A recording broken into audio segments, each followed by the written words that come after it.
অশ্লীলভাবে গালাগালি করাটা হচ্ছে একটা অক্ষমের আর্তনাদ। তো এরা যেহেতু অক্ষম, এদের যেহেতু কোনো রাজনৈতিক শক্তি নাই, এই কারণে তারা গালাগালি করে, এই কারণে তারা একটা ডিম ছুঁড়ে মারে। আওয়ামী লীগের যে একটা সন্ত্রাসী কর্মকাণ্ড আছে এবং তারা আগে থেকে যে সন্ত্রাসী কর্মকাণ্ডের হুমকি দিয়েছে সেটা আমাদের জানা ছিল। সেই জানা থাকার পরিপ্রেক্ষিতে যুক্তরাষ্ট্র সরকারের যতগুলো সংস্থা আছে, state department, diplomatic security wing, secret service, police, সবাইকে দূতাবাস এবং কনসুলেটের পক্ষ থেকে চিঠি দিয়ে জানানো হয়েছে, তাদের সঙ্গে দেখা করে কথা বলা হয়েছে, তাদের সঙ্গে টেলিফোনে কথা বলা হয়েছে। সেই অনুযায়ী সকল নিরাপত্তা ব্যবস্থা নিশ্চিত করা ছিল। যেহেতু ভিসা জটিলতার পরিপ্রেক্ষিতে আমাদের কয়েকজন, 7 জন, 5 জন সাংবাদিক, 2 জন প্রেস উইংয়ের, মোট 7 জন, যেহেতু ডক্টর মোহাম্মদ ইউনূসের সঙ্গে অর্থাৎ প্রধান উপদেষ্টার সঙ্গে বের হতে পারেন নাই ভিসা জটিলতার কারণে, সেই কারণে আমাদের একটা দুর্ঘটনা ঘটে গেছে, অনাকাঙ্ক্ষিত ঘটনা ঘটে গেছে। সেটার জন্য আমাদের সব প্রস্তুতি নেওয়া ছিল, কিন্তু যেহেতু ওই গেট দিয়ে বের হবে এবং 4 নম্বর টার্মিনালে যেহেতু নির্মাণ কাজ চলছে, উন্নয়ন কাজ চলছে, গাড়িটা যে জায়গায় আসার কথা সেই জায়গায় আসা যায় নাই, কারো ফিঙ্গারপ্রিন্টে দেরি হয়েছে ইমিগ্রেশন পার হওয়ার সময়, কারো ফার্দার চেকের দরকার হয়েছে, সেখানে অনেক সময় লেগেছে। সব কিছু মিলিয়ে আমাদের একটা দুর্বলতা সেখানে প্রকাশ পেয়েছে এবং সেই দুর্বলতার সুযোগ নিয়ে আওয়ামী লীগের কিছু দুষ্কৃতিকারী এখানে মানুষকে অপমান এবং অসম্মান করেছে। আপনি যে বললেন যে তারা তাণ্ডব চালিয়েছে, আপনারা সাংবাদিক নিউ ইয়র্কে থাকেন, আমি বিনীতভাবে অনুরোধ করব, তাণ্ডব চালানোর জন্যে যে লোকবল দরকার হয়, তাণ্ডব চালানোর জন্যে, রাজনৈতিক তাণ্ডব চালানোর জন্যে যে পরিমাণ দক্ষ হইতে হয়, তাদের কোনো কিছুই নাই। আজকেও হোটেলের সামনে তারা দাঁড়িয়েছে, বিশাল সামাজিক যোগাযোগ মাধ্যমে বিশাল আওয়াজ দিয়েছে, কিন্তু তাদের লোক হয়েছে 10-12 জন, 15 জন। সুতরাং তাদের সঙ্গে প্রবাসী বাংলাদেশিরা আছে, এটা বিশ্বাস করার কোনো কারণ নাই। তারপরেও তারা একটা দুর্ঘটনা ঘটিয়ে ফেলেছে। এখন ধরেন সকল রকম নিরাপত্তা ব্যবস্থা থাকলেও তো একটা ডাকাতি হয়, একটা চুরি হয়।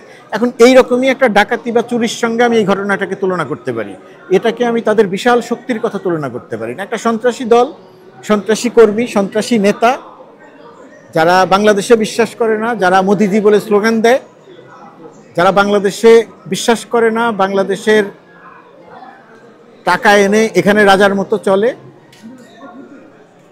তাদেরকে যখন বাংলাদেশ থেকে বিতাড়িত করা হয়েছে, তাদেরকে যখন বাংলাদেশ থেকে তাদের নেত্রী থেকে শুরু করে মসজিদের খতিব পর্যন্ত তাদের সবাইকে যেহেতু বাংলাদেশ থেকে বিতাড়িত করা হয়েছে, তারা যেহেতু পালাতে বাধ্য হয়েছে এবং তাদের বিতাড়িত করা এবং পালানোর ক্ষেত্রে যারা নেতৃত্ব দিয়েছে, সেই বৈষম্য বিরোধী ছাত্র আন্দোলন থেকে এনসিপির যে নেতারা, যেহেতু তারাই তাদের নেত্রীসহ নেতাকর্মীদেরকে বিতাড়িত করেছে দেশ থেকে, সেই কারণে এই দুষ্কৃতিকারীদের সমস্ত রাগ করেছে এই এনসিপি নেতাদের উপরে, সেটা নারী হোক পুরুষ হোক, সবাইকেই তারা সমানভাবে দেখছে এবং অশ্লীলভাবে গালাগালি করছে। অশ্লীলভাবে গালাগালি করাটা হচ্ছে একটা অক্ষমের আর্তনাদ। তো এরা যেহেতু অক্ষম, এদের যেহেতু কোনো রাজনৈতিক শক্তি নাই, এই কারণে তারা গালাগালি করে, এই কারণে তারা একটা ডিম ছুঁড়ে মারে। আর যেহেতু গালাগালি করা, এই ধরনের গালাগালি করা এবং ডিম ছুঁড়ে মারাটা যেহেতু যুক্তরাষ্ট্রের আইন অনুযায়ী খুব বড় কোনো অপরাধ নয়, সেই সুযোগটাই তারা নেয়। আইনটা করা হয় ভালো মানুষের জন্য, আইনটা করা হয় সভ্য সমাজের জন্য।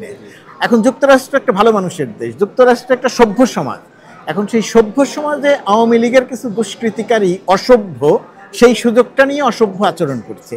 এটাকে আমরা আর অত গুরুত্ব দিচ্ছি না, তাদেরকে আমরা এত গুরুত্ব দিচ্ছি না, বাংলাদেশেও গুরুত্ব দেই না, এখানেও গুরুত্ব দিই না, আমরা আমাদের কাজ করছি। আমি স্পেসিফিকলি একটা কোশ্চেন করতে চাই। অনেকে আমাদেরকে জিজ্ঞেস করে যে এখানে আপনাদের দূতাবাসের মাধ্যমে ভোটাধিকার প্রবাসীরা যেন প্রয়োগ করতে পারে সে ব্যাপারে একটা টিম আসবে এবং তারা এখানে কাজ শুরু করবে, কিন্তু অনেকের কোশ্চেন হচ্ছে যারা এই যুক্তরাষ্ট্রের নাগরিক, লাইক ইউএসএ সিটিজেনশিপ যাদের আছে, বাট তাদের কোনো ডুয়েল সিটিজেনশিপ নাই, তো সেক্ষেত্রে তাদের ব্যাপারে কি কোনো বাংলাদেশে বর্তমান ব্যবস্থা অনুযায়ী ভোট প্রয়োগ করার সুযোগ আছে কিনা প্রবাস থেকে?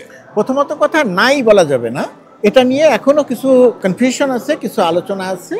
সরকারের দৃষ্টিভঙ্গি হচ্ছে বাংলাদেশের যারা নাগরিক তাদেরকে ভোটাধিকারের সুযোগ দিতে হবে।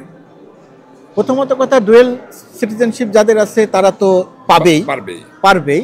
আর এর বাইরেও বাংলাদেশের যে প্রচলিত আইন আছে, নিয়ম আছে, বাংলাদেশে যাদের জন্ম, তাদের বাবা, চাচা, দাদা, আত্মীয় স্বজন তারা আছেন, তার যদি কোনো কারণে একটি দেশের পাসপোর্ট আছে কিন্তু বাংলাদেশের পাসপোর্ট নাই, সেই ক্ষেত্রটা উদারতার সঙ্গে দেখা হচ্ছে। আর এখানে একটি সমস্যা আছে যে যুক্তরাষ্ট্রের নাগরিকত্ব যারা গ্রহণ করেন তাদেরকে বাংলাদেশের নাগরিকত্ব ত্যাগ করে যুক্তরাষ্ট্রের পক্ষে অবস্থানটা নিতে হয়। তো যেহেতু সেটা করতে হয়, সেই হিসেবে তার আর বাংলাদেশের নাগরিকত্ব থাকছে না। এখন যেহেতু বাংলাদেশের সুযোগ আছে এবং যুক্তরাষ্ট্রও সুযোগ দেয় যে আপনি দুটি পাসপোর্টই রাখতে পারবেন, সেই ক্ষেত্রে ভালো হয় হচ্ছে সবাইকে আমরা অনুরোধ করি যে আপনারা ডুয়েল সিটিজেনশিপটা রাখেন, তাহলে আমাদের জন্য, সরকারের জন্য সহজ হয়।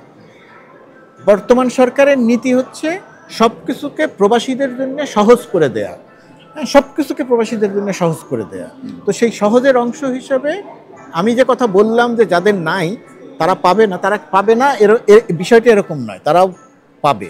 কিন্তু সেই জায়গাটাতে কিছু কনফিউশন তৈরি আছে, আমরা সমাধান করার চেষ্টা করছি। আমার ধারণা যে শেষ পর্যন্ত গিয়ে বাংলাদেশের নাগরিক যারা বাংলাদেশের আইন অনুযায়ী যারা বাংলাদেশের নাগরিক, যারা বাংলাদেশে জন্ম, তারা সবাই পাবেন।